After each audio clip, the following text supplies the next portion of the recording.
Hey guys, welcome back to more HOA Karen stories. In this video, a ridiculously entitled homeowner association Karen claimed my pool is unsafe, called the police on me because of it, only to then throw a pool party on my private property weeks later without my permission. Let's dive right into the video. And the first one is titled, HOA Karen told me to leave my own pool, calls 911, so I drained it in front of her guests. To start things off, I like my life simple: kids, a job that pays the bills, and a backyard where, when the summer hits, my family basically lives. The centerpiece of all that is a stupidly nice pool that I saved up for, and no, it's not an Olympic pool or something, and yes, it was a stretch, but it is my stretch. It's where my kids learned to cannonball, where I grill terribly, and my wife pretends not to like my playlist. It is ours though, on our own property, and I treat it like the little slice of normal that I earned. However, there's an HOA a few doors down. I am not a member of said HOA, I live outside their boundary lines. I mention that because for reasons that defy physics, HOA people cannot look at a property they don't control without needing to offer an opinion. That opinion was delivered by someone I will just call Karen. She runs the HOA like it is her personal board, and she is a CEO. Karen is the sort of person who shows up to community events with a measuring tape and a scowl. She likes to order, conformity, and the illusion that she has authority. She is the reason that people in our area hide their Halloween decorations until the exact sanctioned date, and she also has a weird vendetta about backyard noise, water features, and general summertime joy. And probably in general people being happy. Which, fine, not my problem, except when she decides it is my problem. The summer I put in the pool, I made sure everything was above board with the county, permits, drain plans, setbacks, the whole paperwork parade. I paid someone decent to do it because I'd read enough Reddit posts to know how easily a cheap install can become a disaster. I want to make sure there was nothing people could complain about, like that's ever stopped a Karen before, right? Well, first it was the color of the pool cover, not in keeping with the neighborhood aesthetic. Then it was the number of pool parties I had. She left a stack of passive-aggressive flyers in my mailbox about noise and neighborly respect. I started ignoring it because you can only fight so much. A few weeks later though, she crossed from annoying to being actively intrusive. She showed up at my gate when I was having a swim day for my kids and some of their friends, basically both parent and lifeguard at the same time. Fun? In her neighborhood? How dare I? Karen, excuse me, you need to evacuate the pool. It's a hazard and I will call the police. Karen looked like she was gonna have steam coming out of her ears like in these old cartoons. Karen, I work for the HOA enforcement. This sorry excuse for a pool attracts mosquitoes and those carrying deadly diseases. Like Karen? I will give you one last chance to clear it out now. Me, how about no? I'm not part of your HOA and you don't have the power that you pretend to have. Call the police if you want, but I wouldn't be surprised if you were the one arrested for creeping on kids in a pool. She did end up calling 911. She didn't sound panicked or anything, but she spoke like she had practiced the call in the mirror at least a dozen times. Claims about unsupervised small children in a pool. I did not want a scene in front of the kids, so I got them inside with the promise of a movie and some snacks. I guess kids potentially drowning is a red flag because it didn't take long before cops actually showed up. They asked for permits and I handed them the paperwork. They asked if the kids were supervised and my wife said yes, she's a school nurse, calm as a cucumber. The officer chatted with Karen for a minute and then, with the kind of bored kindness reserved for people who actually live in the real world, told her that this was not a criminal matter and to take it up with the county if she was serious. Karen made a huffy sound and then left. Karen's next move was not actually something that I can explain. Her thought process was. And guys, for some reason that reminds me of SpongeBob SquarePants. Similar to Patrick, Karen would probably say, "The inner machinations of my mind are an enigma." Maybe we are not smart enough to understand the mind of a Karen. Anyway, because after all these complaints about my pool existing, her plan was to host an HOA event at my pool. My family was out and didn't know until we came home, until I saw a ton of people in and around the pool along with a sign saying HOA pool party, that I knew what she had done on my property. I wanted my wife and kids to get inside because I was worried about things actually getting ugly. I might be too nice of a guy because I actually looked around for Karen to demand an explanation and warn her that she had to get rid of the party. According to her, the pool was part of the HOA and that meant that she could use it, totally ignoring both past conversations and the one I was starting right there, reminding her that I was not even in the HOA and that meant the pool wasn't either. Well, she was not gonna budge and acted like she had won everything just now. If I had to guess, I would say that she did try and take things up with the county like the police told her and found that she had zero standing to do anything. I could have at this point just went and called the cops or something to get everybody cleared out. That just didn't seem like enough to me though. I wanted to do something that would show her I was the wrong person to mess with or I knew she would never stop. And by the way guys, if you would be in this situation, what would you do to teach Karen a lesson? Let me know in the comments, and by the way, don't forget to like the video if you want to support me. And now let's find out what OP did. So, like most smart people, I did the only thing I could think of. I went inside and asked my wife for an idea. We had some time to come up with things, but with total transparency, I'll tell you that this was her idea. I was just the one that executed it. Well, first, I wanted to wait until the perfect timing, when it was hot and as many people were in the pool as possible, having fun as I could, so I waited until the perfect time. I wanted it to be really hot in the middle of the afternoon with as many people in that pool as possible. Karen had turned my backyard into a neighborhood attraction, complete with loud music and decorations like she was hosting a block party or something that she forgot to ask permission for. Every time I looked out of the window, I saw strangers swimming in the water that I paid to fill and filter. It wasn't even anger anymore, just disbelief that someone could be so entitled.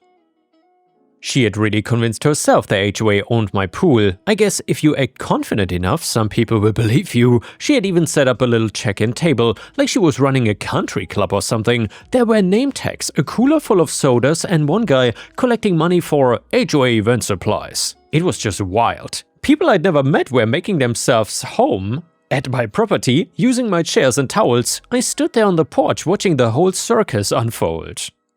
That's when it really hit me. She was not just being annoying anymore, she was trying to take ownership of something she had no right to, like she believed that if she said it out loud enough, it would magically come true. There were even a few people snapping pictures, posting on social media, with captions about the HOA Summer Bash. It was surreal watching my property show up on Facebook like I had loaned it out or something. I decided that if Karen wanted to claim my pool, she could have it, but empty. So I went to the equipment area behind the fence and opened the drain valve. Nothing dramatic happened right away. The water level just started slipping lower and lower, inch by inch, while everyone kept swimming and laughing like nothing was wrong.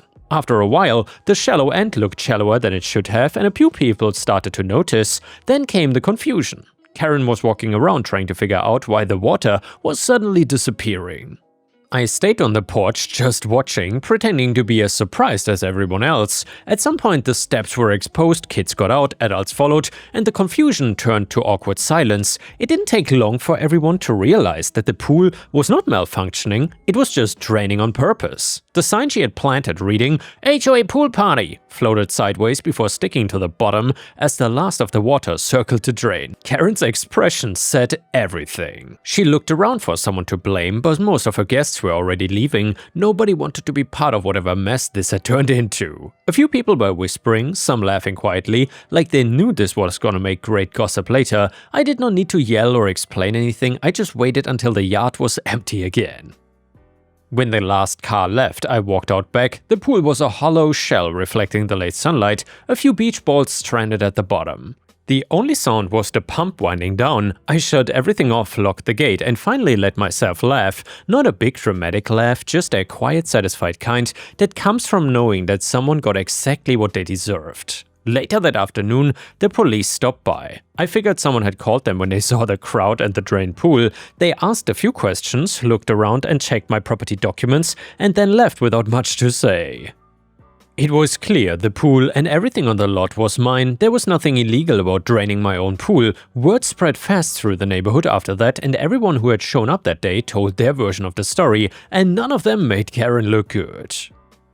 Some people said that she broke in, others said she was misled, a few claimed that I'd gone nuclear, but even those voices died out once the facts actually caught up. This is also around the time I found out that most of the guests really did not know that Karen actually had been doing something wrong. I only blamed Karen for all of this, and the HOA board must have heard about it too, because a week later I got a letter apologizing for what happened from them. Apparently they held an emergency meeting and voted to remove Karen as president. I did not bother responding, I just refilled the pool and went on with my life. For those wondering if it was expensive to drain and then fill up a pool again, the answer is yes. I still think the revenge I got on Karen was worth it though, especially all of the backlash that Karen got from people. A few weekends later we had our own small get-together, just family, some food and music drifting through the backyard. The kids splashed around while the grill smoked in the corner. It was peaceful again.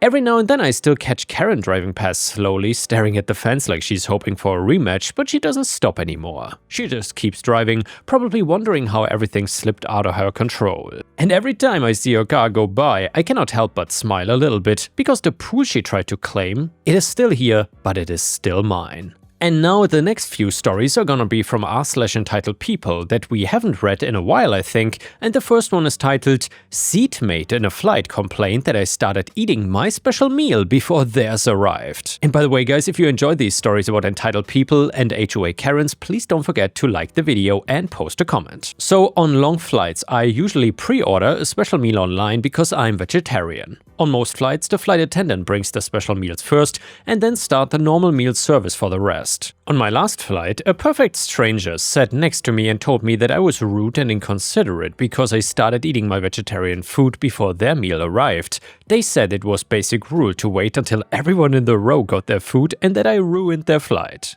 Their face was red and rolled their eyes several times. I stared at them. This is next level entitlement, right? We are not eating together on the same table in a restaurant. And the next one is another crazy entitled people story that is titled "Karma for Entitled Homeowner Who Thinks They Own Lake Access." We have a home in a gated community in Florida with a boat ramp and dock in a lake. The community doesn't own the lake and other homes around the lake have their own private access. Our access is for homeowners within our gated community only. A few years back, some homeowner installed a post and a padlock chain across the boat ramp, preventing anyone from putting in boats. No idea who did it, but the HOA cut the lock and removed the chain. So ridiculous.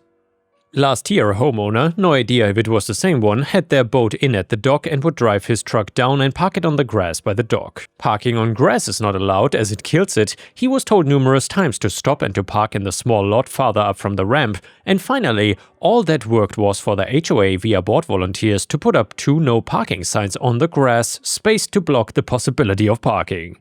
From then on, he started parking on the pavement at the bottom of the ramp, blocking anyone else from putting in a boat. Again, he was warned and didn't change his ways until one day when someone was actually blocked and notified a board member to call towing. The tow company came out and at some point in the process, the truck rolled back into the lake up to the doors. I'm sure insurance covered the damage, but still nice that he had to deal with karma for his entitlement. And the next one is another entitled people story that is titled "Older Sister Thinks She Deserves My Bride Price Money." I'm engaged to my fiancé. I'm Asian and he's white. In my culture we have what is called a bride price. It's an agreed upon by both parties amount of money the groom pays to the bride's parents or a sibling if parents are deceased. In my culture, our weddings last 2 days and it's long and tedious, so I've made it clear to my fiancé from the beginning that we would be having an American wedding instead, and he's fine with it. My sister thinks we are having a wedding in my culture, despite me telling her at least twice in the past it'll be an American wedding. Long background short though, all my many siblings basically left the burden of taking care of our parents onto not too long after I finished high school. My dad is passed for over a decade now, so it's been just my mom and me. They neither extended a helping hand nor barely helped even when my mom asked them for just errands for her, and always deferred it back to me. Anyway, even when my elderly mom had a stroke and needed 24/7 care, I told them I will need help. They all say they will help, but they actually don't. Even my brother who lived with us at the time barely helped. My mom is in a nursing home now, getting proper care as she also developed dementia after her stroke. My mom of course cannot handle finances. My sister messaged me the other day and wedding planning came up, and she mentioned the wedding in my culture, since fiancé and I haven't really planned anything as a wedding is not priority for us. I told her I won't be having a wedding in my culture because none of my siblings deserve the money.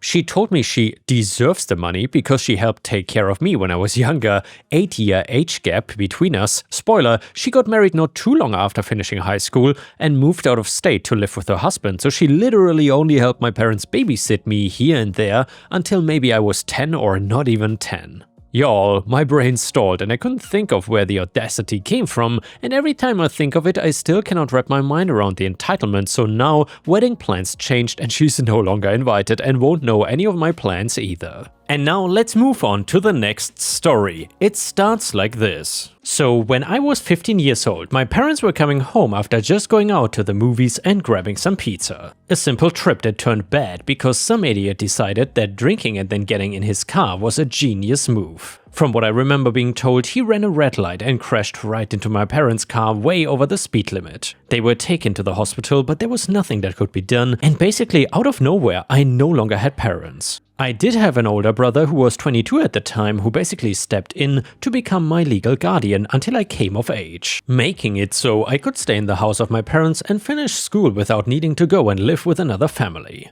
My parents were smart people and had a will for if something happened to them. Even what to do if both of them were to pass away. They were fair people and things got split right down the middle between my brother and me. He had things of his own already and didn't really need everything that was left to him. The other car my parents had left to my brother since I didn't have a license, but he saved it for me. Although I was terrified of getting in one, let alone driving for a long time after the accident. He also technically already had a house that he was not using much since he moved back into the family home with me. Once I was 19 years old, he filed the proper paperwork in order to give me full ownership of the house. I really owe a lot to him because I was a dumb teenager who had fallen apart, and despite also losing his parents, he kept it together to support me.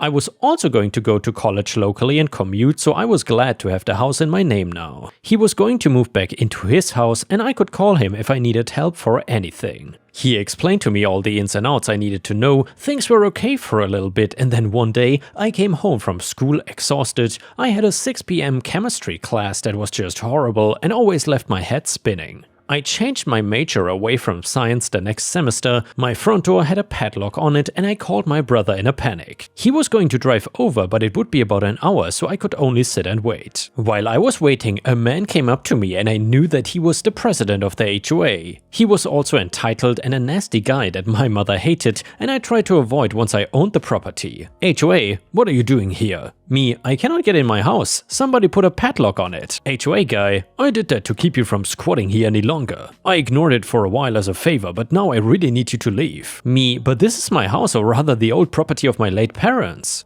HOA, I know it must be confusing for you, but the HOA owns this house. If you come back tomorrow during the day, we can let you come in to collect your stuff. Honestly, I had no idea what to do or say in this situation. I knew the house was in my name, but this guy was not listening to anything I said. My brother then arrived and I listened as the two of them argued for a while. So it turns out that once my parents died, the HOA tried to pull this same thing only for my brother to shut them down. I guess they realized that he was gone and decided to try and move in again to take away my property. He was refusing to remove the padlock and my brother called the police, who showed up a few minutes later and then separated the two who were still screaming. Brother, this property belongs to my sister. She can show you her ID and proof of paying the bills. The HOA has no right to take the property. HOA, it is not her property. The home belonged to her parents who died and she has been squatting ever since. We have the right to put a lock to keep her out. The police asked to see the deed for the house, which I kept in a lockbox in the house, and he convinced the HOA to unlock the door, since it was illegal to stop me from getting my things from inside, even if it turned out the HOA owned the property.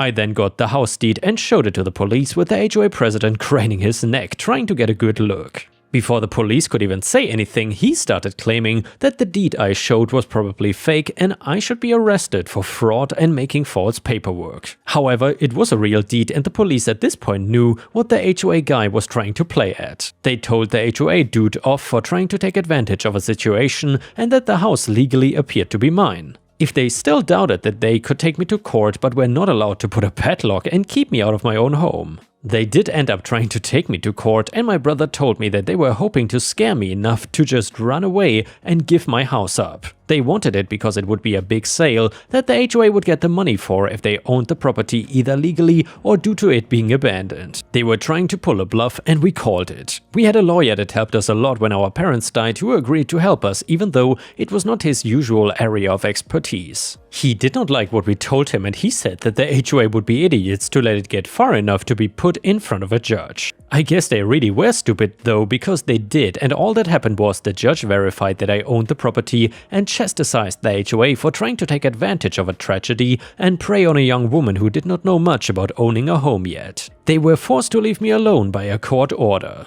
I have not heard a peep from them since, and I'm now 22 and about to graduate college. I think I studied more about owning a home than I did my actual studies that one year. I'm just glad that the HOA is leaving me alone now, and I haven't had too many issues since. Edit. People keep asking how I was able to own a home right out of high school, I suppose in regards to property taxes and stuff, and the main reason was the mortgage for the home had already been paid off, meaning that the biggest expense was taken care of. For the rest, I had money left to me in the will, and I worked part-time, and my brother helped too. It was not always easy, but the bills did get paid, so the HOA could not have argued that the house was not being taken care of. And the next one is titled, Boyfriend wants to put my cat down. Earlier this week, I had to rush one of my kitties to the emergency room. He started to vomit and cry from pain when his belly was touched. I gave him gabapentin, but it wasn't helping. It was also late, so my mom and I took him while my boyfriend was at work. Without hesitation, my mom and I signed approval for CPR and life-saving procedures. The vet told us he had a urinary blockage from bladder crystals, so he got a urinary catheter and IV fluids. A couple days later, I brought him back home, and yesterday I noticed he was still straining to urinate and had urinary incontinence since I was noticing bloody urine in places it shouldn't be. And by the way, Ripe Stars, just in case some of my animal lovers are concerned about the kitty in the story, I will just give a small spoiler here. No kittens will die in this story. So anyway, since it was still occurring for another 24 hours, I took him back to the emergency vet since it was a holiday. I had asked my boyfriend to come along for assistance since it was a joint decision for us to get the cat. His first words to me were, "It's best we euthanize him, it's for the best." To which I told him no. Kitties with feline lower urinary tract disease, FLUTD, are still able to make a full recovery and live a long normal life given some diet and environmental changes. It's chronic, it's lifelong, he's going to have to keep going to the vet, it's not worth it. I already got the kitty signed up for AKC pet insurance since they're the only ones who cover pre-existing conditions. I told him that I simply didn't want to have the conversation. I'm not changing my stance on this. I told him to have a heart. I do have a heart, and this is the best for him. He's my baby boy, my child. He's not your effing child. Stop treating him like that. And by the way, Ripe Stars, at that point I would stop treating that guy as my boyfriend. Children are the future generations. Cats are not sentient. You are his owner, not his parent. And yeah guys, certainly at that point the boyfriend would have deserved a massive slap. No doubt about that. Anyway, I've raised all of my kitties since they were little. I treat them as though they were my own children. It's a chronic illness. Euthanasia is the best. Well, by that logic, I have chronic illnesses too. Does that mean I have to be put down? That's a false equivalency. Then I told him to leave because I told him I didn't want to have that conversation, and he said, well, we are going to have it. But no, we aren't. We can just wait for the vet. They're going to say the same thing. Then we cross that bridge when we get to it, otherwise shut the hell up or leave. Well, he shut up and he was dead silent the entire drive. And while we were there, the vet said nothing about putting my cat down. He didn't reblock, and we've got some more meds for him. My boyfriend still refuses to change his stance on it, and to note, this kitty is a little over a year old and otherwise healthy. I don't think it's right for my boyfriend to have a say in this, considering I've taken sole responsibility of all the animals when he moved out. Am I wrong for refusing euthanasia, or is my boyfriend the a-hole here? And yeah, Ripe Stars, let me know what you think about this in the comments, but I would definitely say OP is not the a-hole and the boyfriend is certainly a huge a-hole. Edit for context, he originally wanted to take the kittens. We joint adopted 2 when he moved out, but I told him no, as it would be too stressful and they were already bonded to my other kitty. I have 3 cats total and a doggo as well as a new environment. The real reason is because he essentially abandoned his other cat because she was too feral. I'd gotten my first kitty all of his vaccines to make sure we could take her but not risk illness. She ended up pregnant and we took 2 of her babies. And by the way, I'm fully aware of the possible reoccurring blockages. I already have family support to take care of vet bills and his new diet. Also working to make the house less stressful, and I plan to talk with his primary vet about anti-anxiety meds like amitriptyline, and I used to be on it myself, or prazosin. The little dude is barely a year old, I know he will just be fine. The vet never once suggested euthanasia, that was all the boyfriend. In the comments, OP further explains her first edit and said, "We had split earlier this year, eventually reconciled, but he stayed moved out of my house. He wanted to take the kittens, I explain in an edit on the post, but I kept them, everything was good in the new relationship until this week." OP then further clarified that she wanted emotional support, not his opinion or financial support. Basically, it was a joint decision to adopt the kitties, it was a joint decision for me to keep them too. I shouldered the responsibility because I did not trust him, considering he tried to get rid of the kitty, the one with FLUTD, before he moved out and abandoning his last cat. Simply put, he does not have an opinion, even if he miraculously decides to help financially. The animals live with me, I take care of them myself, I take them to the vet, I spend time with them. I had merely asked for his emotional support, not his opinion. And the person in the comments said, FLUTD kittens can definitely live happily and long lives. He is probably the type to just get another cat. My cat became 17 and died of old age/thyroid issues. OP responded, "One of the reasons why I refused to let him take the kittens when he moved out, we joint adopted 2, was because he basically abandoned his last cat, and I purposefully got my first cat all of his feline leukemia vaccines so we could take her in. She ended up pregnant and we took 2 of her kitties. He would not bring his cat to live with us because she is too feral now. I told him that it would be too stressful for the kitties, which it would be, since they were bonded to me and my other animals and a new environment, but the main reason was because he abandoned his last cat and tried to get rid of my kitty that was just in the ER. And by the way, I'm keeping the kitties with me 100%. A user in the comments said, euthanasia is 1,000,000% humane in a lot of cases, but the fact that the boyfriend here thinks that cats are not sentient is wild. Does he think that any high-functioning animal doesn't have thoughts or emotions? Another person said, the largest majority of times people use sentient in a sentence, they meant to use sapient, but their vocabulary is lacking. Update to the story. My little kitty is doing much better. He is back to his normal happy self and still just as annoyingly cuddly as before. He is currently on a Hills CD prescription diet mixed with plenty of water and he seems to be just fine with it. We go back to the vet later this week to see about some anti-anxiety meds and other things to help enrich and treat my kitty. He is now back to hanging out with the other animals and relaxing. Thank you to everyone for the suggestions for different methods. I've made note of all of them to try them out. By the way, I read every single comment on my last post, and while I may not agree with some of them, I do take them into account. And to make the point, I'm not against euthanasia. If my cat's quality of life starts to deteriorate or treatment is ineffective, then most certainly will that be a conversation to be had. However, I primarily had qualms with the now ex about how young my cat is and how he is otherwise healthy. As for the now ex-boyfriend, I tried again to talk to him, but to no avail. I had tried a couple days ago to possibly find some common ground or even compromise, but nothing. He continued refusing to admit his wrongs towards both me and the animals both times. He told me he would try to help with them financially, but he should have been doing that for the last year, not now when he realizes he is losing me. He also resorted to stonewalling, telling me he couldn't do it anymore and how upset he was with me, outside of the gaslighting, calling me a liar and saying how I was manipulative taking my kitty to the vet. Basically, he dumped me and I'm now blocked. When I go back to the vet, I'm going to work to get his name taken off the microchips. I'm not entirely sure if he will turn violent or not, but if he shows up at my door, he will be met with my AR-15. I'm keeping the animals far away from him. And hopefully he stays far away from me. There were plenty more issues with their ex, but those belong on a separate subreddit. It's all uphill from here. Thank you everyone for the kind words and suggestions. Another user in the comments said, I did not see your initial post, but I'm glad that your kitty is doing better and that the trash has taken itself out. Please make sure to change the locks and get a few cameras if possible. My one female kitty had bladder stones and she was partially blocked and required surgery. I won't lie, it wasn't cheap, but I'd do it all again. All went well and she was on C/D for 4 years until she got cancer and we had to say goodbye last spring. Sending you good vibes and headbutts from my girl here. Another person in the comments said, so glad your cat is doing well. As far as microchips go, they are usually associated with an online account where the information is stored, so you can usually update it yourself if you know what company the chip is from. If you don't know what company, you can ask your vet. If your vet doesn't know, just have them write the number down. It's super easy to find out what company a microchip number is from,